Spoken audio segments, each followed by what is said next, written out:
मेरा अंदाजा दुरुस्त निकला, सर्जन ताहिर ने कहा था। दाऊद का दिल उछलकर हलक में आ गया था। इसके जिस्म का एक एक तार कान बन गया था, जो सर्जन ताहिर से कुछ अच्छा सुनने की उम्मीद कर रहे थे। It's toxoplasmosis, A parasite, A brain air virus. Surgeon Tahir ने एक एक लफ्ज पर जोर दे रहे थे। इनके चेहरे पर रोज की निस्बत आज ज्यादा नरमी, ज्यादा मुलायमत थी, जैसे इन्हें इस खानदान के नुकसान पर अफसोस हुआ हो। इस बार इनके कैबिन में दाऊद और शीरीन के डैडी के अलावा इनका ड्राइवर भी मौजूद था, जो रिपोर्ट्स लेकर आया था। वो तीनों ही जी जान से सर्जन की जानिब मुतवज्जे थे। टॉक्सोप्लाज्मोसिस, दाऊद ने समझ में न आने वाले अंदाज में दोहराया था। हमें सादा जबान में समझाएं सर्जन, हमें नहीं आती ये मुश्किल बातें समझ, डैडी ने थके हुए अंदाज में पूछा था। सर्जन ताहिर के चेहरे पर मौजूदा तासुरात से अंदाजा लगाना मुश्किल था कि ये परेशान कुन बात है या नहीं। लफ्ज वायरस ने इन सबको चौकन्ना जरूर कर दिया था। वो सब पढ़े लिखे लोग थे, लेकिन कोई कॉमर्स पढ़ चुका था, कोई फाइनेंस, बायोलॉजी या एटोनॉमी से किसी को कोई ज्यादा दिलचस्पी नहीं रही थी। जी, टॉक्सोप्लाज्मोसिस, इन्होंने फिर नाम बताया था। सर्जन ताहिर के अलावा तीनों ने ये नाम पहले कभी नहीं सुना था। वो इन्हें तफसील बताने लगे थे। बुनियादी तौर पर ये एक पैरासाइट है जो जानवरों के फुजले में पाया जाता है। इंसान के जिस्म में ये मुतासिरा जानवर के गोश्त या गंदे पानी से मुंतकिल होने का चांस होता है। मैं आपको परेशान नहीं करना चाहता, लेकिन ये खत्म नहीं किया जा सकता, यानी इसे किसी सर्जरी, किसी दवाई से जिस्म से निकाला नहीं जा सकता। सर्जन ताहिर की बात मुकम्मल होने से पहले डैडी ने सारो खतार रोना शुरू कर दिया था। मेरी बेटी बहुत कीमती है डॉक्टर साहब, ये मत कहें, ये मत कहें। दाऊद ने इनकी जानिब देखा था, लेकिन वो भी फिल वक्त इनको तसल्ली देने के काबिल नहीं था। इनका ड्राइवर ही आगे बढ़ा था और इनके कंधे पर हाथ रख दिया था। आप मेरी बात तो सुने, ये जिस्म में मौजूद रहेगा, लेकिन ये लाइलाज नहीं है और इससे आपकी बेटी की जान को कोई खतरा नहीं है। इनकी जितनी बिनाई मुतासिर हो चुकी है वो तो वापस नहीं लाई जा सकती, लेकिन अगर वो एक सेहतमंद लाइफ स्टाइल को फॉलो करती रहें और अपनी इम्यूनिटी को बढ़ाए रखें तो इससे इंशाअल्लाह मजीद कोई खतरा नहीं होगा। ये पैरासाइट एक बार जिस्म में चला जाए तो इसे निकाला नहीं जा सकता, लेकिन अच्छी बात यह है कि ये बरसा बरस जिस्म में मौजूद रहने के बावजूद कवाबिदा हालत में रहता है, और अगर कभी कमजोर मुदाफ़ती निज़ाम इसे बेदार करके एक्टिव कर भी दे तो जिस्म में एंटीबॉडीज पैदा हो चुकी होती हैं जो इससे लड़ने में काम आती हैं। अभी हम मरीजा का इलाज शुरू करेंगे, इनको 30 दिन ऑब्जर्वेशन में रखेंगे। इसके बाद इंशाल्लाह वो अपनी नॉर्मल जिंदगी की जानिब लौट जाएंगी। वो अब की बार जैसे खुशखबरी सुना रहे थे। डैडी के आंसू मजीद तेजी से बरसने लगे थे। या अल्लाह तेरा करम, मालिक तेरा करम। साथ साथ वो रब का शुक्र बजा ला रहे थे। दाऊद के सीने में कब से दबी सांस अब इत्मीनान से वो ले रहा था। इनकी हालत देखकर सर्जन ताहिर के चेहरे पर मुस्कुराहट सी चमकी थी। ताहिर साहब, एक बात मैं मजीद पूछना चाह रहा था कि ये पैरासाइट शीरीन की बॉडी में दाखिल कैसे हुआ, यानी वो क्या वजूहात रही होंगी कि शीरीन को ये इन्फेक्शन हुआ। इन्होंने ये सवाल सुनकर सर हिलाया, फिर कुछ सोचकर बोले, हम इस बारे में सिर्फ कयास आराई कर सकते हैं, या इस बारे में मरीजा खुद ही कुछ बता सकती हैं कि इन्होंने क्या खा लिया था। हो सकता है मुतासिरा पैरासाइट वाला गोश्त या सी फूड जो मुकम्मल तौर पर पकाया नहीं गया होगा, या शायद वो गंदा पानी पी बैठी होंगी, क्योंकि इस पैरासाइट की जिस्म में मुंतकली के यही दो जराए हैं। लेकिन हतमी तौर पर कुछ कहना मुश्किल है। फिर वो एक लम्हे के लिए रुके। आप गालिबन इनके शौहर हैं। वो इसके चेहरे की जानिब देख रहे थे। वो कुछ और कहना चाहता था, फिर इसने अपने हमरा आए बाकी दो लोगों की जानिब देखा और इत्मीनान से सर हिला दिया। इसे नहीं पता चला दो निगाहें इसे किस कदर नापसंदीदगी से देख रही थी। एक मसला और भी है, आप लोग जब भी प्रेगनेंसी प्लान करेंगे आपको ये बात अपनी गायनी को बतानी पड़ेगी, क्योंकि इस पैरासाइट का सबसे ज्यादा खतरा आपके होने वाले बच्चे को हो सकता है। इसलिए आप अपनी गायनी को इस पैरासाइट का नाम लेकर पहले से बताएंगे ताकि वो इब्तिदा में ही आपको एहतियाती तदाबीर बता सकें। दाऊद ने सर हिलाया था, लेकिन मजीद कुछ नहीं पूछा था। शीरीन के डैडी की मौजूदगी में बिलखुसूस प्रेगनेंसी के बारे में मजीद कुछ पूछना इसे अच्छा नहीं लगा था। अभी वो सिर्फ शीरीन के मुतालिक सोचकर खुश होना चाहता था। तुमने तो रांझा और मजनू को भी पीछे छोड़ दिया है दाऊद। इस लड़की के अलावा भी तुम्हारी जिंदगी में कुछ रिश्ते हैं। تمہیں اتنا احساس بھی نہیں کہ ماں کے پاس 2 گھڑی بیٹھ کر اس کا احوال بھی پوچھ لو؟ ممی نے اسے عجلت میں گھر سے نکلتے دیکھا تو اکتا کر کہا تھا۔ وہ 10 منٹ پہلے آیا تھا اور پھر اب باہر نکلنے کی تیاری کر رہا تھا، حالانکہ وہ توقع کر رہی تھی کہ شاید وہ اب ان کے پاس بیٹھ کر ان سے بھی باتیں کرے گا، لیکن اسے ابھی پھر سے باہر کی جانب جاتا دیکھ کر انہیں تاؤ آ گیا تھا۔ پاکستان میں ان کا حلقہ احباب ویسے ہی بہت مختصر تھا، اور جو 4-6 دوست تھے وہ سب شیریں کی بدولت ہی ان کے سرکل میں شامل ہوئے تھے۔ آج کل سب کے پاس بات کرنے کے لیے بس شیریں کی غیر متوقع پراسرار بیماری ہی تھی۔ وہ سب بار بار اس وائرس کے متعلق بات کرنا چاہتے تھے جس کا نام ان میں سے کسی نے بھی پہلے نہیں سنا تھا، جبکہ اس بیماری کی گفتگو سے وہ اب اکتانے لگی تھی۔ انہیں عجیب عجیب سے خدشات ستانے لگے تھے جن کا ذکر بھی وہ کسی سے نہیں کر سکتی تھی۔ انہیں اگرچہ داؤد نے سب تفصیلاً بتا ہی دیا تھا، مگر انہیں تسلی نہیں ہوئی تھی۔ ڈاکٹر نے پریگننسی کی بات اس قدر محتاط انداز میں کیوں کی تھی؟ کیا داؤد کی ہونے والی اولاد کسی جسمانی نقص یا بیماری کا شکار ہو کر پیدا ہونے والی تھی؟ نہ چاہتے ہوئے بھی یہ سوال ان کے ذہن میں گردش کر رہا تھا، اور وہ اس کے متعلق کسی سے بات بھی نہیں کر سکتی تھی کیونکہ انہیں فوراً خود غرض ہونے کا طعنہ دے دیا جاتا۔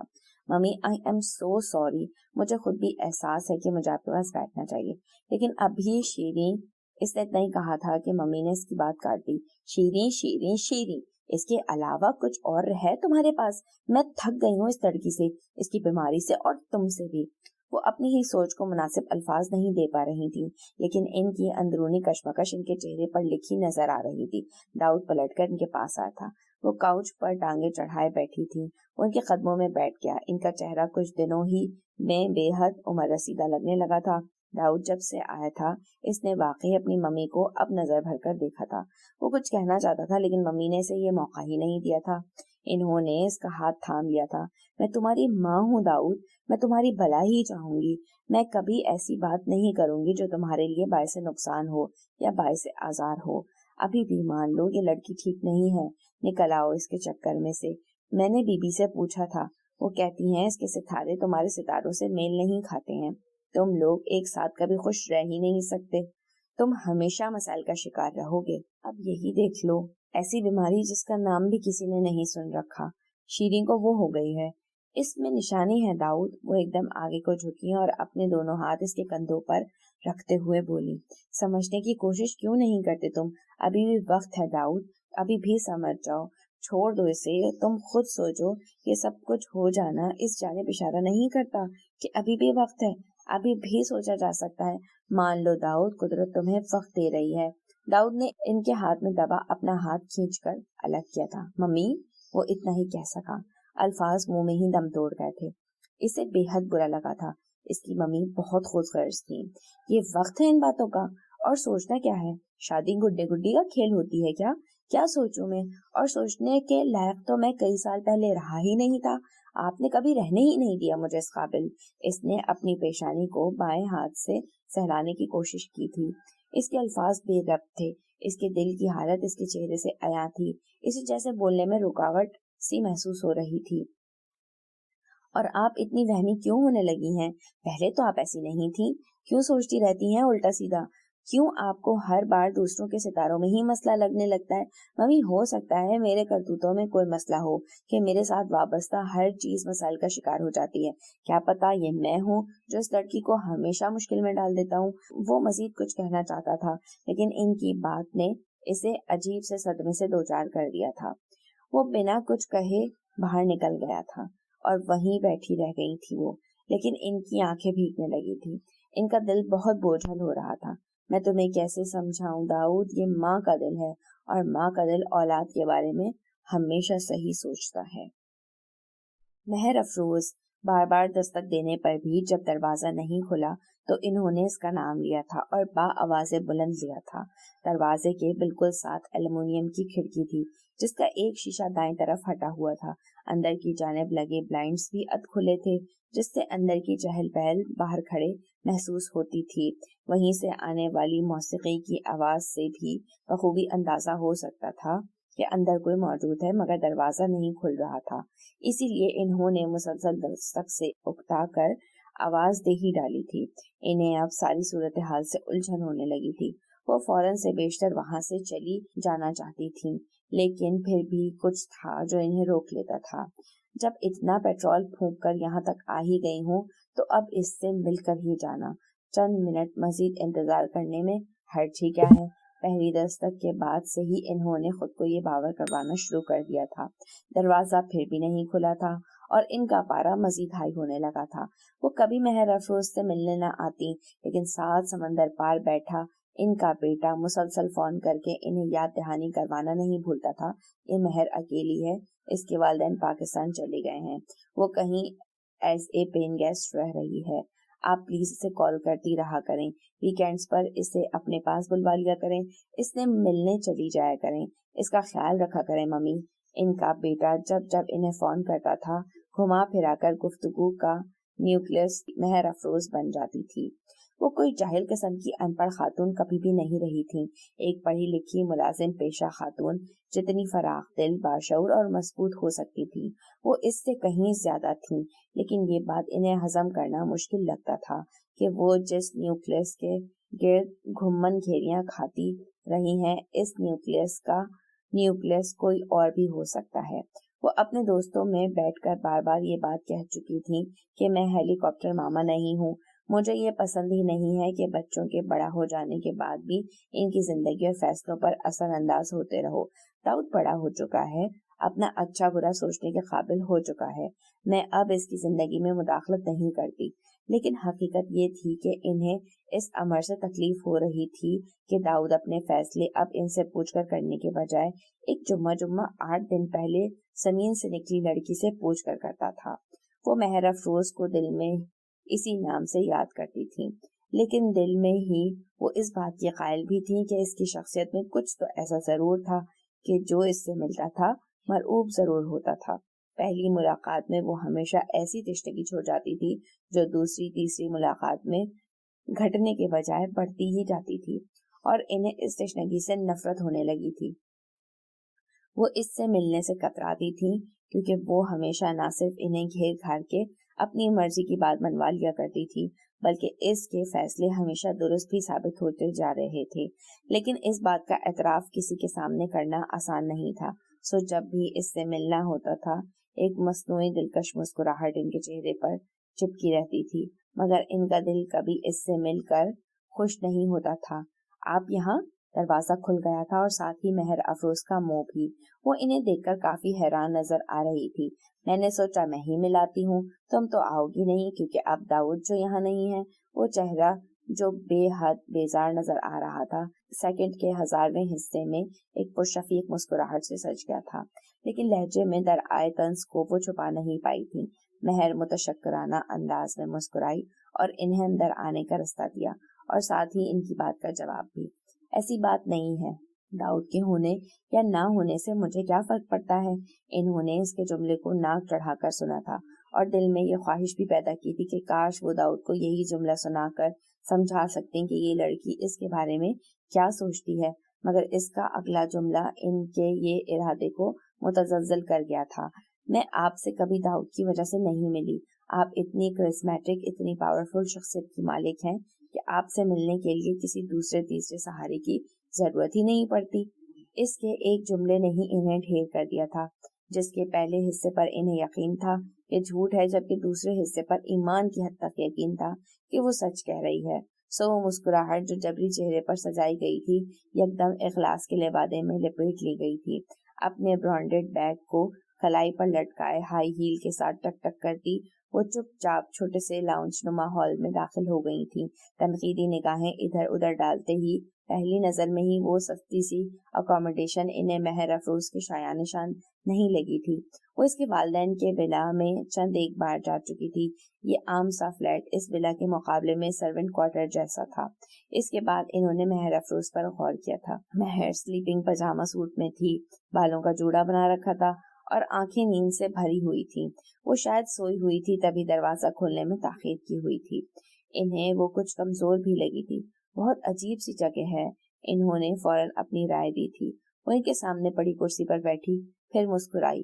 मेरी सैलरी में यही जगह अफोर्ड की जा सकती है, इसने लगी लिपटी रखे बगैर साफ जवाब दिया था। वो हैरान हुई थी। क्या मतलब? इन्होंने आंखें फैलाते हुए कहा, फिर कुर्सी पर जरा आगे को इसकी जानिब झुकी। तुम्हारे पेरेंट्स तुम्हें सपोर्ट नहीं कर रहे, फंड्स नहीं देते तुम्हें? इसने नफी में गर्दन हिलाई। इनका दिल फौरन नरम पड़ा था। इसने कंधे उचकाए। अंदाज नाक से मक्खी ही नहीं मच्छर तक उड़ा देने वाला था। 18 साल से वही सपोर्ट कर रहे थे, मजीद कितनी देर फंड्स लूं इनसे? इन्हें ये बात हजम नहीं हुई थी। वो इस्तेहज़ाइया अंदाज में मुस्कुराई। तुम औलाद हो इनकी, तुम ले सकती हो। औलाद और पैरासाइट में फर्क होता है। मैं माँ बाप का खून चूस चूस कर ग्रो अप होने वाली फिलॉसफी पर यकीन नहीं रखती। इसका अंदाज दो टोक था। ये अजीब बात की है तुमने, तुम्हारा हक है ये। जब तक तुम अपने पाँव पर खड़ी नहीं हो जाती, इन्हें फंड्स देते रहना चाहिए।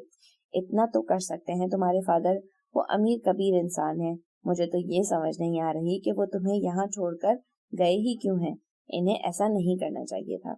वो इनकी बात का जवाब देने के बजाय उठकर फ्रिज की जानिब चली गई। फिर इसने 2 एक टिन निकाले थे। वापस इन तक आते हुए वो एक टिन भी खोल चुकी थी। इसने वो टिन इनकी जानिब बढ़ाया। इन्होंने हाथ के इशारे से मना कर दिया। अगले 1 मिनट में इसने खालिस पाकिस्तानी कल्चर का मुजाहरा करते हुए बिल्कुल इसरार नहीं किया था, बल्कि वो खुला हुआ टिन अपने मुंह से लगा चुकी थी। इन्हें ये बात बेहद बुरी लगी थी। पहले वो इनकी बात का कोई जवाब दिए बिना उठ गई थी, और अब मेहमान की तवाज़े करने के बजाय वो खुद अपने आप को एंटरटेन कर रही थी। इन्होंने अपनी राय पर यकीन की मोहर जब्त की थी। इसे कोई सलीका, कोई तमीज नहीं थी। वो कतन अच्छी बहू की कैटेगरी में फिट नहीं आती थी। मेरा ये जाती फैसला है आंटी, आप मेरी फिक्र मत करें। मैं दाऊद नहीं हूँ और मेरे पेरेंट्स भी आपके जैसे नहीं हैं। वो चाहते थे मैं वक्त पर उड़ना सीख लूँ, इसलिए मैंने सीख लिया। मुझे मैनेज करना आता है। इसका अंदाज एक बार फिर इस कदर दो टोक था कि वो चुप रह गईं। इन्हें कोई सरोकार भी नहीं था। मैं कॉफी बनाती हूँ आपके लिए। उठकर किचन की जानिब चल दी। वो भी गहरी सांस लेते हुए अपने ब्लड प्रेशर को एतदाल में लाने लगी थी। इस लड़की के साथ इनका रिश्ता बेहद अजीब व गरीब नौयत का होता चला जा रहा था। वो इन्हें अपने जैसी लगती थी, मजबूत, निडर और अपने फैसले पर डटी रहने वाली, लेकिन वो इसे पसंद नहीं करती थी। एक म्यान में 2 तलवारें कभी नहीं रह सकती थी। तुमसे ये बात हजम ही नहीं हो पा रही कि तुम्हारे बेटे ने तुमसे रजामंदी लिए बगैर एक लड़की पसंद कर ली है। इन्होंने बहुत झिझक कर सारा मामला अपनी एक देरीना दोस्त से फोन पर डिस्कस किया था, जो चंद साल कबल दुबई से पाकिस्तान शिफ्ट हुई थी। इसने हंसते हुए इनकी बात को मजाक में उड़ा देना चाहा था। मुझे लड़की पसंद करने पर कोई एतराज नहीं है, लड़की पर है। दाऊद की चॉइस अच्छी नहीं है, वो कल को पछताएगा। इन्होंने गहरी सांस भरकर कहा था। नहीं पछताता, वो ऐसा बच्चा नहीं है, लेकिन अगर पछताएगा तो भी तसल्ली रखो, तुमसे नफरत नहीं करेगा। इसे ये बात तकलीफ नहीं देगी कि इसकी शादी जैसे मसले में इसकी माँ ने टिपिकल देसी माँ की तरह पिट स्यापा डाल रखा था। वैसे भी मैं मेहर अफरोज से मिल चुकी हूँ, वो बेहतरीन लड़की है। अपने सर्कल में इससे अच्छी बहू नहीं मिल सकती तुम्हें। वो दाऊद को समझाने की बजाय इनको ही समझाने लगी थी। मैं अपने दिल का क्या करूं सबिहा, मुझे चैन नहीं आता। मुझे ऐसा लगता है जैसे मेरा बच्चा इस लड़की की वजह से कभी खुश नहीं रह पाएगा। वो बहुत बारोब, बहुत जिद्दी तबीयत की मालिक है। अपने पॉइंट ऑफ व्यू से 1 इंच पीछे हटने को तैयार नहीं होती। ऐसे घुमा घुमा कर बातें करती है कि इसकी माननी पड़ती है। यकीन करो, इसकी इस आदत की वजह से मैं इससे बहस करते हुए कतराती हूँ। 18-19 साल वाली लड़कियों जैसी कोई बात ही नहीं है इसमें। चेहरे पर जरा मासूमियत नहीं है, और हो भी क्यों। 14 साल की उम्र से पार्ट टाइम जॉब्स करती रही है, अब पढ़ भी रही है और यहाँ दुबई में मॉडलिंग भी कर रही है। समझो घाट घाट का पानी पी रखा है इसने। मेरा मासूम सा इकलौता बच्चा है, मैं कैसे इसे एक इतनी होशियार लड़के के चुंगल में फंसा रहने दूं। वो रूहानी होती जा रही थी। इनकी सहेली चंद लम्हे तो कुछ बोल ही नहीं सकी, जैसे कुछ तदबीर सोच रही हो। अच्छा मुझे बताओ, तुम क्या चाहती हो? मैं कैसे मदद कर सकती हूँ तुम्हारी? मैं बात करूँ दाऊद से, समझाऊं इसे? शायद मेरी कोई एडवाइस से कुछ अफाका हो। बिलाखिर इसने पूछा था। नहीं, बात एडवाइस से आगे निकल चुकी है। मेरा अहमक बेटा बातों या नसीहतों से समझने वाला नहीं है। मैं तो इसे समझा चुकी हूँ, इसका कुछ इलाज करना पड़ेगा। इनका लहजा दो टोक था। क्या मतलब? कैसा इलाज? सबीहा, तुम्हें याद है नौशाबा का बेटा किसी क्रिश्चियन लड़की के इश्क में ऐसे ही गिरफ्तार था جیسے میرا داؤد ہے، اس کا بھی ایسا ہی طوفانی قسم کا افیئر چل رہا تھا۔ تب تم نے کسی پہاڑی علاقے سے کسی بی بی صاحبہ سے کوئی تعویذ لا کر دیا تھا، اور شاید کوئی کھانے کی چیز بھی تھی، چینی یا گڑ شاید۔ اس تعویذ کی برکت سے نوشابہ کا بیٹا بالکل درست راہ پر آ گیا تھا۔ چند ہفتوں میں اسے اس لڑکی کی شکل سے بھی نفرت ہو گئی تھی۔ تم پلیز مجھے ان سے تعویذ دلوا دو یا پھر ان سے میرا رابطہ کروا دو۔ وہ منتوں پر اتر آئی تھی۔ صبیحہ کی جھنجھلائی ہوئی آواز بھی انہیں بری نہ لگی۔ توبہ، تمہیں اب تک یاد ہے یہ بات؟ 10 سال پرانا قصہ ہے یہ، اور وہ تعویذ نہیں تدبیر سے ٹھیک ہوا تھا۔ 3 بار وقفے سے ریہیب سینٹر چھوڑ کر آئی تھی اس کی ماں سے، کیونکہ وہ کرسچن لڑکی کے چکر میں ہی نہیں تھا، اس کی اپنی بھی ٹھیک ٹھاک قسم کی خراب عادات تھی۔ ایڈکٹیو تھا وہ، ہیروئن پیتا تھا اور شراب بھی۔ تمہیں کس نے بتایا دیا کہ میرے لائے ہوئے تعویذ دینے سے ٹھیک ہو گیا تھا وہ؟ ارے بھائی، میں اتنی ہی کارآمد ہوتی تعویذ لانے کے معاملے میں، وہ بھی پہاڑی علاقوں سے، تو اپنے بیٹوں کے لیے نہ لے کر آتی۔ کچھ شادیاں کر کے اپنی بیگمات کو پیارے ہو چکے ہیں۔ میرا مشورہ ہے ان خرافات سے نکل آؤ اور بچوں کو جینے دو اپنی زندگی۔ لڑکے اپنی پسند سے شادی کریں یا ماں باپ کی پسند سے، انہوں نے بالآخر ماؤں کی دسترس سے نکلنا ہی ہوتا ہے۔ کیوں تم اپنے اتنے پیارے بیٹے کو اپنے پلو سے باندھ کر رکھنا چاہتی ہو؟ اڑنے دو اسے، کھوجنے دو اپنے حصے کا آسمان۔ اپنی مرضی سے جانے دو گی تو ساری زندگی تمہاری طرف پلٹ پلٹ کر آتا رہے گا، ورنہ تمہاری شکل دیکھنے کا بھی روادار نہیں رہے گا۔ ایک سہیلی اس سے بہتر مشورہ نہیں دے سکتی تھی انہیں، لیکن بہت برا لگا تھا۔ خواہ مخواہ روادار نہ رہے گا میری شکل دیکھنے کا؟ اکلوتی اولاد ہے میری، سوئی میں دھاگا ڈال ڈال کر جیسے ریشم پر پھول کاٹے جاتے ہیں نا، ایسے پالا ہے میں نے اسے۔ اس کے باپ کی وجہ سے جوانی بھی خسارے میں گزار دی، اور اب اس کی وجہ سے بڑھاپا بھی خسارے میں گزاروں گی کیا؟ یہ نہیں ہوگا مجھ سے۔ تم مجھے مشورہ دینے کے بجائے ان بی بی صاحبہ کا نمبر دیتی تو زیادہ اچھا ہوتا، لیکن خیر، میں نوشابہ سے مانگ لوں گی، وہ بھڑک کر بولی تھی۔ ان کا لہجہ روکھا سا ہو گیا تھا۔ یہ صبیحہ ہی تھی جس نے اپنے تینوں بیٹوں کو اپنی مرضی سے اپنے بھتیجیوں سے بیاہ دیا تھا۔ یہی صبیحہ انہیں بیٹے کی لو میرج کا مشورہ دے رہی تھی۔ اوہو، ناراض کیوں ہوتی ہو؟ ڈھونڈ دیتی ہوں تمہیں نمبر، لیکن پھر بھی سوچ سمجھ کر اٹھانا کوئی بھی قدم۔ اکلوتا بیٹا ہے تمہارا۔ وہ ان کی سہیلی تھی، انہیں سمجھانا چاہتی تھی، لیکن ان پر کوئی اثر نہیں ہوا تھا۔ چند دن بعد صبیحہ نے انہیں ایک نمبر ٹیکسٹ کر دیا تھا۔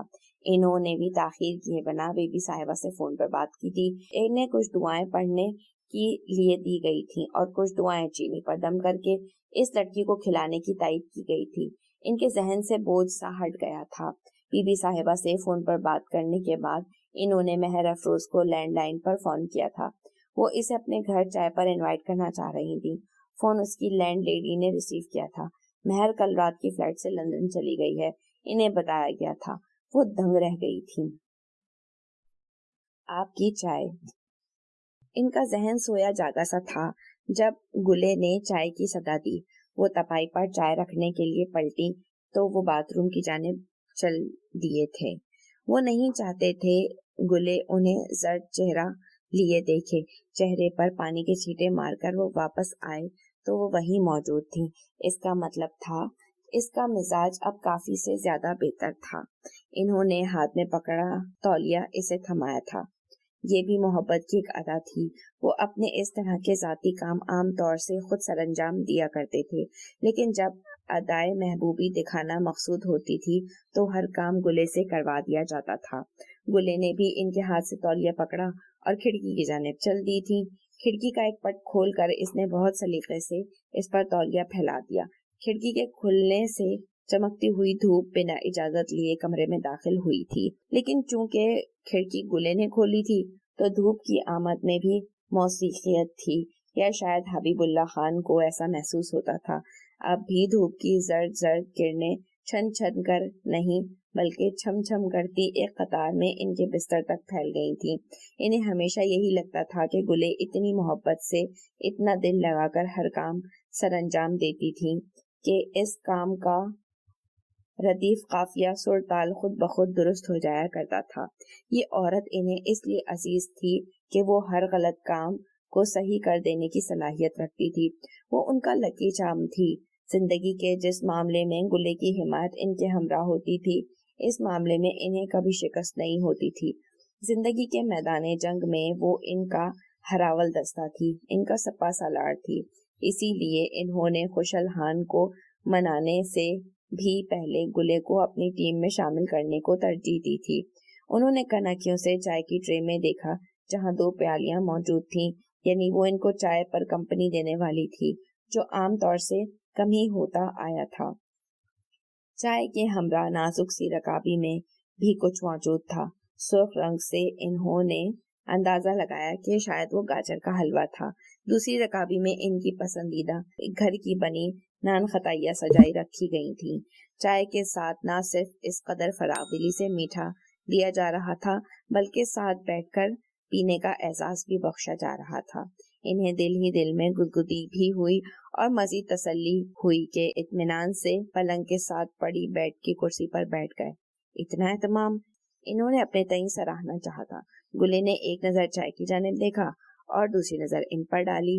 खान अदे कहा करती थी, मियाँ बीवी को औलाद से पहले रिस्क जोड़ता है, क्योंकि मर्द औरत जब रिश्ते में बनते हैं तो इनका रिस्क मुश्तरक कर दिया जाता है।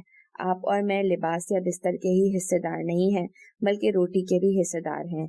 अदे कहा करती थी, जब जब अपना मर्द बुरा लगने लगे तो इसके साथ बैठकर मीठा रिस्क खा लिया करो। रिस्क को अपनी हुर्मत बड़ी अजीज होती है, ये अपनी लाज रखता है। रिस्क की मिठास रिश्तों में मौजूद तलखी को कम करके मिठास बढ़ा देती है। इतनी गहरी बात की उम्मीद हबीब खान ने कभी ख्वाब में भी गुले से नहीं की थी। चंद लम्हे वो कुछ बोल ही ना सके, फिर जैसे लाजवाब होकर मुस्कुराए, हाथ बढ़ाकर एक नान खताई उठाई और खुद खाने से पहले इसे खिलाई। इसने एक नन्हा सा लुकमा लिया था। हमारे यहाँ तो मीठा हर रोज खाने के बाद खाया जाता है, यानी बीवियों को अपने शौहर इतने तवातिर से बुरे लगते हैं। इनके चेहरे पर शरारती सी मुस्कुराहट थी। हो सकता है ऐसा ही हो, लेकिन मैं तो आज ही खा रही हूँ। वो संजीदा थी, ये सच था। वो मीठा कम ही खाती थी और इनके साथ बैठकर तो बहुत ही कम खाती थी। हबीबुल्लाह खान को इन ढकोसलों पर यकीन नहीं था, लेकिन गुले की बात ने इन्हें मजा दिया था। मुझे अफसोस है कि शादी के इतने सालों बाद आज मैं आपको बुरा लग रहा हूँ। इनके चेहरे पर एक बार फिर शरारती मुस्कुराहट चमकी थी। सारा जोर आज पर था, लेकिन गुले मुस्कुराई तक नहीं। इसने आगे बढ़कर ट्रे में मौजूद पड़ी गाजर के हलवे की रकाबी को उठाया और इनकी जानिब बढ़ा दिया। खान, ये बेशक पहली बार हुआ है, लेकिन मैं नहीं चाहती कि ये बार बार हो। कोशिश करें कि ये मौका दोबारा कभी ना आए। इसके लहजे में एक मान और भरोसा था।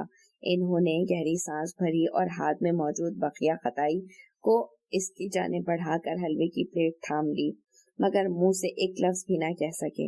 इन्हें जैसे अंदाजा हो गया था कि गुफ्तगू किसी और जानिब मुड़ने वाली है। मैंने कई बार सुन ली है ये कहानी, उड़ती उड़ती ही सही मगर सुन रखी है। आप इनके एहसान तले दबे हैं। आप आज जो कुछ भी हैं इनकी मेहरबानी है। अगर वो आपका हाथ ना थामते तो आप आज भी कराची में कहीं किसी ढाबे में बर्तन मांज रहे होते। वो लम्हा भर को रुकी, फिर खान की जानिब चेहरे की तरफ देखा जो बिल्कुल बुझ कर रह चुका था। खान, एक बार तस्लीम करके देखें कि वो कुछ और है जिसने आज तक आपको बांध रखा है। मैं अनपढ़ जाहिल हो सकती हूँ, ना समझ नहीं हूँ खान। एक बार कहकर तो देखें, क्या पता वो चीजें इतने अरसे से ठीक ना हो सकी हूँ, आपके कहने से ठीक हो जाएं। खान ने इसकी जानिब देखे बिना हाथ में पकड़े गाजर के हलवे वाली रकाबी वापस तपाई पर रख दी। गुले एक सादा औरत थी, इन्हें इस बात का यकीन था, लेकिन सादा औरतें मुहाज़े जंग पर बारूद बन जाया करती हैं। इस बात का यकीन इन्हें आ जाया था। क्या बताऊं गुले लाला, क्या सुनना चाहती हैं आप? वो लाचारी भरे लहजे में पूछ रहे थे, जैसे अब कहे बगैर गुजारा नहीं था।